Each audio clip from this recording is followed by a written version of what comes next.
தெரியல, தீரா வேதனை ஆயிடுச்சு எனக்கு. வாங்க மக்களே, இந்த சமையல் நடந்துக்கிட்டு இருக்கு.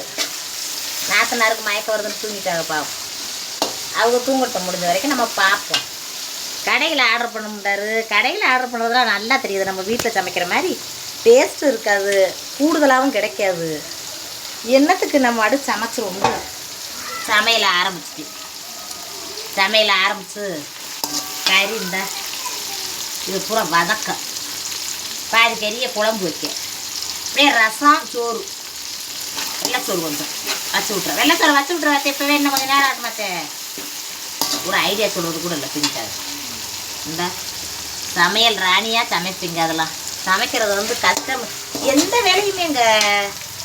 வேலையுமே கஷ்டமாக நினச்சி பார்க்கவே மாட்டேன். சந்தோஷமாக இஷ்டப்பட்டு அப்படியே கனவா என் மக பிறந்தநாள் என்னைக்கு வருது, இஞ்சி பூண்டு என்னைக்கு வருதுன்னு காத்துக்கிட்டே கிடந்து அதை குதூகலமாக கொண்டாடுவேன். அது என்னன்னே தெரியாது.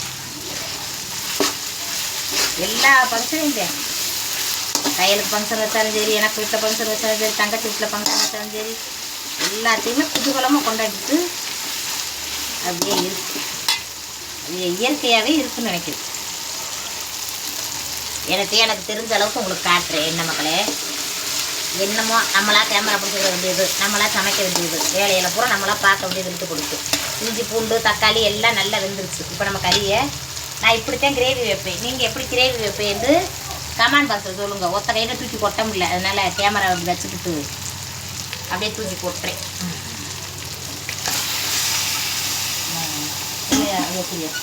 இந்தா கத்திரி இதை கொட்டியாச்சு, கத்திரிக்காய் அது என்னது கறியை கொட்டியாச்சு. கொட்டி நல்லா இப்படி வதக்கி விடுறேன். நான் இப்படித்தான் கிரேவி வைப்பேன். நீங்கள் எல்லாம் எப்படி வைப்பேன்னு எனக்கு சொல்லுங்க. நல்லா வைக்கிறதா இருந்தால் நானும் அதே மாதிரி முயற்சி பண்ணுறேன். அதுக்கப்புறம் உப்பு சேர்த்துற வேண்டியது. உப்பை சேர்த்து தண்ணி கிடக்கல, அந்த தண்ணியில் கொஞ்சம் நேரம் வேகணும். அதுக்குள்ளே நம்ம தேங்காய் சில்லு இதுக்கு அரைச்சி எடுத்துக்கிடுவோம். அரை முடிஞ்ச வேலையில் நம்மளாம் பார்க்க வேண்டியது. பொடி எதுகளும் போடாமல் அப்படியே கறியை அந்த இஞ்சி பூண்டு தக்காளி எண்ணெயிலேயே அப்படியே அள்ளி போட்ட தண்ணியிலேயே லேசாக வேக விடணும்.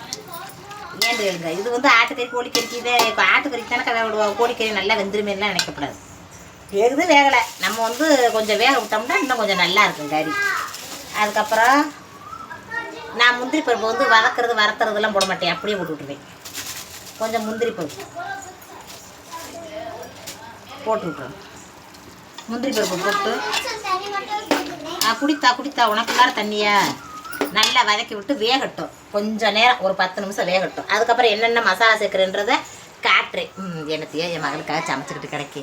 என்ன நீங்கள் லைக்கை போடுங்க பார்த்துட்டு. என் மகளுக்கு பிறந்தநாள் வாழ்த்து சொல்லியிருந்தீங்க. 50 பேத்துக்கு மனசார நன்றி சொல்கிறேன், மனம் குளிர்ந்தும் நன்றி சொல்கிறேன். ஆமாம், என்ன அது சாதாரணமாக சொல்ல கிடையாது. அப்படி என் மனசில் அம்புட்டு ஒரு சந்தோஷம் இருக்குது. நீங்கள் போடுற கமாண்டுகளை பார்த்துக்கிட்டே எனத்தையே தெரிஞ்சதை பேசிக்கிட்டு திருறேன். மஞ்சளமாக மாவும் குடிச்சிக்கிட்டு எனத்தையும் அகல வாயை வச்சுக்கிட்டு நீங்கள் சொன்ன மாதிரி 1.5 முளை ஒத்தட்டை வச்சுக்கிட்டு இதை சொல்லுவோம் அதை சொல்லக்கூடாதான்னு தெரியாமல் எனத்தையும் சொல்லிக்கிட்டு திருட்டேன்.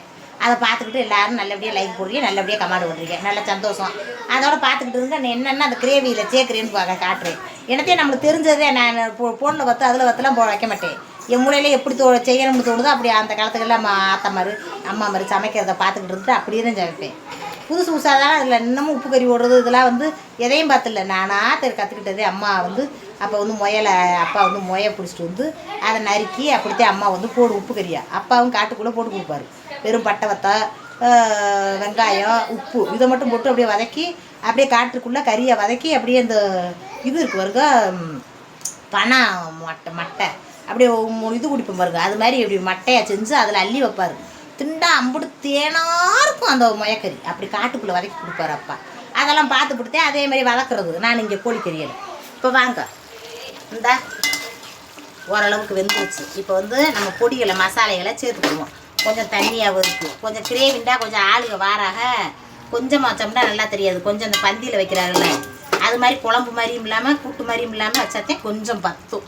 அதனால் பார்த்துக்கோங்க. 4 கிலோ கறி எடுத்தேன். 1 கிலோ கறி அதில், 3 கிலோ கறி இதில்.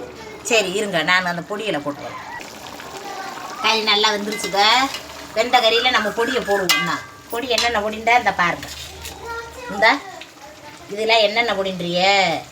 நீங்கள்லாம் சிக்கன் பொடி, மட்டன் பொடி, இந்த பொடிகளை தான் அந்தந்த சமையலுக்கு தான் போடுவீங்க. நான் வந்து ஒரு கூறுகட்ட மூளை பார்த்துக்குங்க. கூறுகட்ட மூளையே ரொம்ப என்னன்றே தெரில. என் மூளை மட்டும்தான் அப்படி இருக்கா, உலகத்தில் எல்லாரும் அப்படி இருப்பாங்களான்னு தெரில. என்னை மாதிரி இருப்பாங்களா என்னன்று. நான் என்னன்றிய குழம்பு பொடியை குழம்புல தான் போடணுமா, என் கூட்டில் ஓட்ட ஆகாதான்னு கூட்டுலையும் போடுவேன். பொரிக்கிற பொடியை என் பொரிக்கிறதான் போடணுமா, ஏன் இதில் ஓட்ட பத்தாதா அப்படின்ட்டு அதுலேயும் போடுவேன். அதே மாதிரி தான் கூறுகட்ட தானே வந்தா மல்லிப்பொடி, அந்த சிக்கன் பொரிக்கிற பொடி, மிளகாய் பொடி, சிக்கன் குழம்பு பொடி, எல்லா பொடியும் கலந்து இதில் கொட்ட போகிறேன். கிரேவி எப்படி இருக்குன்றது சொல்ல முடியாது, அந்த அளவுக்கு டேஸ்ட்டில் இருக்கா. இந்த இப்படி போட்டு நல்லா வதக்கி விட வந்தேன். என்ன முடியுமா இப்படிலாம் பேசி கிடக்க? அந்தந்த பொடி அதில் தான் சேர்க்கணும் அப்படின்னு சொல்லக்கூடாது. நான் எல்லா பொடியும் மாற்றி மாற்றி சேர்ப்பேன். சிக்கன் பொரிக்கிற பொடியை கூட்டில் சேர்ப்பேன், குழம்பு பொடியை கூட்டில் சேர்ப்பேன். கண்ட மணிக்கு எனக்கு என்ன தோணுதோ அதை செய்வேன். நல்லாத்தான் இருக்கானா, நல்லா இல்லாமலாம் போகாது. ஆச்சி பொடியாக வாங்குவேன். ஆச்சியை தவிர அதை சக்தி இதுகளாக வாங்க மாட்டேன், அதெல்லாம் எனக்கு பிடிக்காது. இந்த வச்சியில எப்படி கலர்ஃபுல்லாக மாறிடுச்சா? இதில் இந்த தேங்காய் சில்லு, சின்ன சீரகம், பெரிய சீரகம், மிளகு, கசகசா அப்படியே பார்த்துக்கோங்க, இஞ்சி பூண்டு வெங்காயம் இது எல்லாமே அரைச்சி வச்சுருக்கேன். இதை அதில் சேர்க்க போகிறேன். தெரியுதா? இல்லை ஒரே கேமரா நானே ஒத்த கையில் பிடிச்சிக்கிட்டு ஒத்த கையில் வடி வந்த கையில் இப்படி போட்டு கொடுத்துட்றேன். அப்படியே இதை அலசி அப்படியே ஊற்றிட வந்தேன். எப்படி இருக்குது? கொஞ்சம் ஊற்றி சாப்பிட்ற மாதிரி இருக்கணும் பிரியாணியில். ஒரே தான் தொக்கா வைக்கணும், அதுக்கு தொக்கு மாதிரி வைக்கணும். அதுக்கிட்ட இந்த முறை தேங்காய் சில வந்து நல்லா ஒரு மூடி தேங்காயை அரைச்சிருக்கேன். கசகசா அப்படியே வந்து கசகசா, சின்ன வெங்காயம் ஒரு 100 கிராம் இருக்கும் சின்ன வெங்காயம். அப்படியே வந்து இருங்க வரேன், அலசி ஊற்றிக்கிறேன்.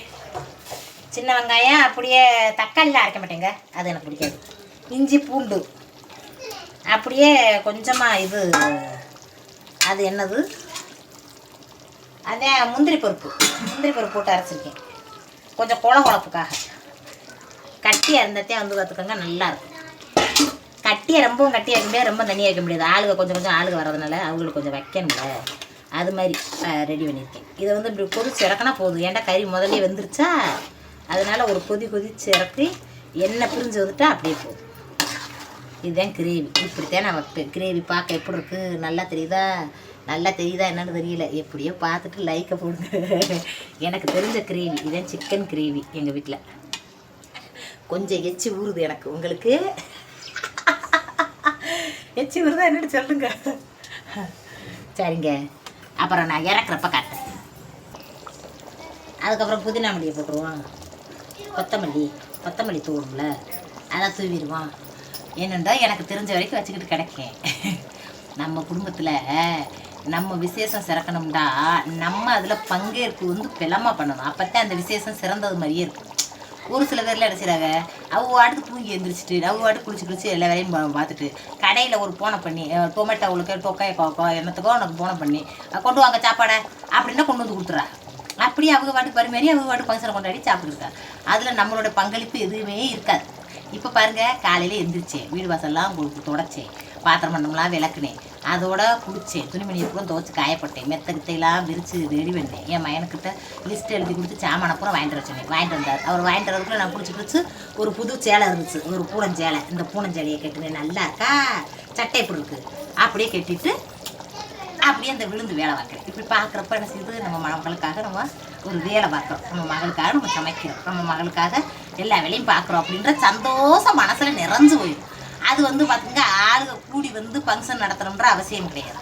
நம்ம வீட்டு ஆளுகளையே வச்சு ஃபங்க்ஷன் நடத்தினாலும் அதில் சந்தோஷம் பெரிய போயிடும். பார்த்துங்க, நம்ம வீட்டில் இருக்கிற நாத்தனா, நம்ம வீட்டில் இருக்கிற மச்சான் பிள்ளைய, நச்சா வீடு, பக்கத்தில் இருக்கிற பிள்ளைய இதுகளை கூட்டிகிட்டு வந்து கூட நம்ம கேக்கை வெட்டி பிறந்தனால கொண்டாடலாம். பெரிய விமர்சனமாக பெரிய கேக்கை வாங்கி பெரிய இது அலங்காரம் பண்ணி அப்படி தாண்டி இல்லை, இந்த கையில் அலங்காரம் இது பண்ணிக்கிட்டு இருக்கு.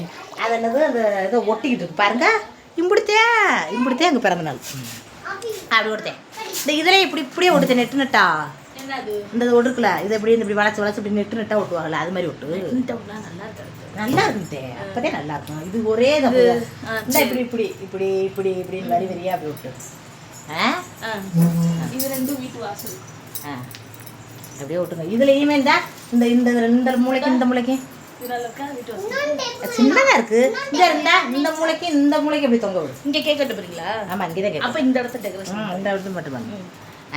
கையலும் டெக்கரேஷன் பண்ணிக்கிட்டு இருக்கு. ஹாய் என் மருமக பார்த்துக்குங்க, ரொம்ப நாளுக்கு அப்புறம் பார்க்குறீங்க என் மருமகளை.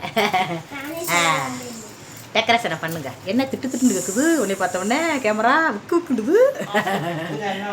வாங்க நம்ம சமையலை பார்ப்போம். இவ்வளோதான் சந்தோஷம். இதுதான் சந்தோஷம்னு நான் நினைப்பேன். இதுதான் பெரிய சந்தோஷம்னு நினைப்பேன்.